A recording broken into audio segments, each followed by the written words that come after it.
Ya, kita baru kelar nonton Abadi Nan Jaya yang katanya film zombie Indonesia terbaik. Nyatanya setelah gua nonton juga gue ngakak sendiri sih sama film ini. Kayak film zombie tapi sinetron gitu. Kayak kita bikin ngomel. Kenapa sih karakternya dibikin bego, tolol kayak gini? Kok kayak gini? Jadi kayak seolah-olah menjual nama seorang Kimo Stambul, menjual budgetnya aplikasi ini yang gede gitu. Jadi menurut gue ini matang di promosinya sih. Setelah kan untuk filmnya khas seorang Kimo lah menurut gue ya. Dari gue senang sebenarnya dari Rumah Darah, tapi semenjak sekarang seorang Kimo udah kebanyakan juga mulai condong ke dunia perhororan, jadi bikin menurut gue ya agak ya ini overrated guys, jujur. Jadi buat teman-teman yang mungkin telat nonton dan telat keburu hype promonya, jadi menurut gue ini kurang ya. Secara sinematografi, gue nggak bisa menyangkal bahwa ini keren banget, sinematografinya keren, latak lokasinya. Yang bikin ini Indonesia banget kan ada sawahnya, ada polsek Wanirjo-nya itu ya. Itu kan yang bikin bikin Indonesia banget. Terlepas dari semua itu ya mediocre kayak film biasa dengan cerita yang nggak terlalu dalam dan seolah-olah ini cuman kulit luar dari cerita yang sebenarnya itu. Kenapa gue bilang kayak gitu? Karena juga kebanyakan juga setuju gitu. Jadi buat teman-teman yang mungkin ngeliatin influencer aja yang nge-review film ini bilang bagus, keren banget, coba kalian lihat juga di luar gitu reaksi-reaksi orang Amerika. Mungkin kalian bisa lihat di kayak tercepat tuh, kalian bisa lihat di Rotten Tomatoes lah, di beberapa review-review rating mereka. Dan sejauh ini skor dari film ini di Rotten Tomatoes dari orang Amerika sana itu cuma 23% guys. Audiensnya itu cuma 23% dari 100, dan itu bafuk sih. Orang kalau kita mau bandingin ya dengan gua yang tumbuh dengan film-film zombie, suka film zombie, bahkan film The Walking Dead dengan zombie slow motionnya itu gue suka. Dan terakhir kita nonton 28 Years Later gitu, dan masih banyak lagi yang lainnya yang terbaru-baru yang blockbuster gitu ya. Menurut gue ini jauh ya. Oke, gue ngerti bahwa ini permasalahannya itu ya masih awal gitu. Pertama kali wabah ini muncul itu di Desa Wanirjo ketika seorang pengusaha jamu mencoba racikan terbaru sampelnya tanpa dicoba sama orang lain. Lu gimana itu, bego atau gimana itu, langsung di bosnya langsung gitu, kayak ucuk gitu. Jadi nih menu kasih langsung ke bos gitu. Itu sih skenarionya sih tolol sih. Skenarionya sih parah, sedangkan dari sinematografi, proses zoom in zoom out, penyutingannya, tata letak propertinya, gore-nya nggak usah dipertanyakan lagi. Gue suka 100/100 malah menurut gue dari segi gore-nya. Tapi ya nggak ada hal yang baru dari seorang Kimo. Dari gore memang kayak gitu, berdarah-darah, lebih mengandalkan teknis, tapi ceritanya kosong ya gitu. Kebanyakan masalah problem kita di Indonesia kayak gitu. Apakah film ini tiru-tiru? Ya, semua film Indonesia menurut gue amati tiru modifikasi dari luar juga kan. Tapi ya, is okay lah. Ini juga setidaknya memberikan warna baru untuk perfilman Indonesia gitu. Nggak melulu tentang horor-horor, tentang The Myth. Gue ingat banget zaman dulu kan ya film Indonesia kan PH produser sutradara kan latah semua ya, yang ketika pertama kali muncul film-film Sadako kayak gitu kan yang keluar dari TV tuk patah-patah, semua bikin patah-patah gitu. Ketika kemudian juga Joko Anwar bikin film persugihan kayak gitu, ibu-ibu sukses, semua bikin. Ketika banyak orang bikin dari thread viral, semua bikin gitu. Dan sekarang ketika mungkin zombie ini keluar, nanti bakal ada lagi guys.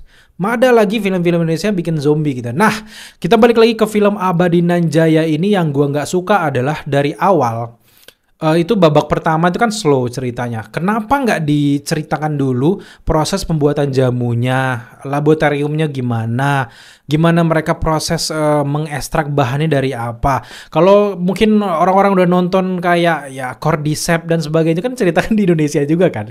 Tapi entah kenapa di sini gue pengen tuh cerita tuh semateng The Last of Us season pertama. Tapi gue ngerti bahwa ini sebuah film, tapi yang nggak harus memaknai kayak gitu. Gue pengen cerita dari jamu itu lebih dalam lagi, proses dia menemukannya, uji cobanya gimana. Ibaratnya mungkin udah kayak gagal beberapa kali gitu, mungkin kayak Gen V-nya di film Gen V gitu, di film Homelander gitu. Oke, ini ceritain dulu. Setelah ini dia nggak berhasil, oke, kita kasih ke bosnya deh, kita kasih ke yang punya perusahaan ini. Nggak yang ucuk-ucuk, belum dites ya, belum ada BPOM-nya, ya udah kasih aja ke ke bos langsung, itu mau bunuh bos lu sendiri gitu. Gue nggak ngerti itu penulisan kayak terlazy writing yang pernah gue lihat ya, menurut gue dari sebuah kemasan film zombie gitu. Karena gue nggak mau membanding-banding, oh untuk ukuran Indonesia ini udah keren bang, nggak. Kita sampai kapan memaklumi kayak gitu kan? Menurut gue ini secara potensi itu gede banget potensinya. Tapi akhirnya finishingnya jadinya kayak gini ya gimana gitu. Gue udah lihat juga BTS-nya ini bermodal gitu ya. Dari aplikasinya aja tuh udah banyak modal ngasih joran gini.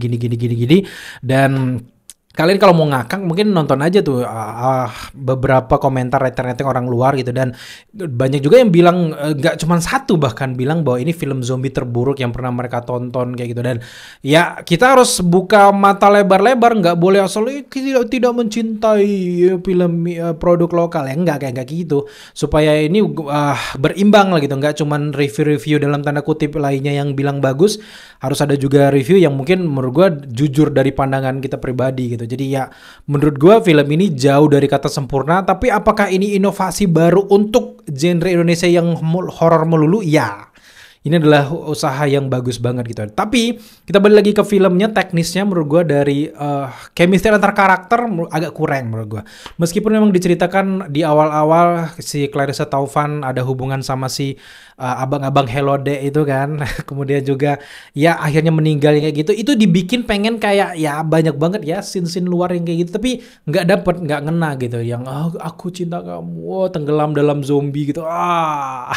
Nggak dapet. Kemudian juga chemistry antar si Mikha Tambayong sama yang suaminya sama anaknya, oke, gue dapet karena mereka memang dari awal diceritakan kalau mereka ini nggak baik-baik aja gitu. Oke saja. Kemudian juga chemistry antara ayah, kemudian juga dengan anak-anaknya, oke, gue dapet gitu. Tapi secara keseluruhan chemistry mereka ya kurang aja gitu. Dan memang lagi-lagi karakternya sengaja dibikin bego, dibikin tolol kayak gitu. Padahal si Bambang itu sehari-hari main game online. Masa lu gak ada main The Last of Us atau main game-game zombie? Bahkan dengan zombie kayak gini, satu kata pun gak ada bilang kata zombie.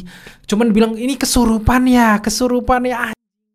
Menurut gue ini kayak, aduh, gue ngerti usaha dari sutradara adalah bikin karakter ini bego supaya mereka nggak tahu nih ngadapin zombinya gitu. Gue ngerti, dan gue suka juga konsep dimana ini zombie nggak ada satu karakter yang jadi main role yang bisa melawan sekelompok zombie diledakin 2 hari itu. Gue suka, dan ini kemungkinan untuk selamat dari zombie itu kecil banget. Gue suka sebenarnya, tapi bego aja karakternya gitu. Udah tahu ini kesurupan masih saya jangan Adli misalnya, Adli no, jangan dimakan tuh kayak zaman sekarang men. Setidaknya lu kan udah tiru film luar, tiru cerita luar, ya setidaknya dibikin katanya pintar sedikit untuk ngadepin ini tuh.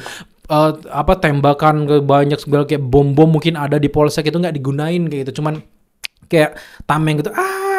Itu masih bego sampai akhir tuh, sampai bego masih kayak bego aja karakternya. Jadi kayak ini film menurut gue punya pandangan yang berbeda, dan lagi-lagi setelah melihat komenan dan juga kepuasan netizen Indonesia, ini film lagi-lagi overrated.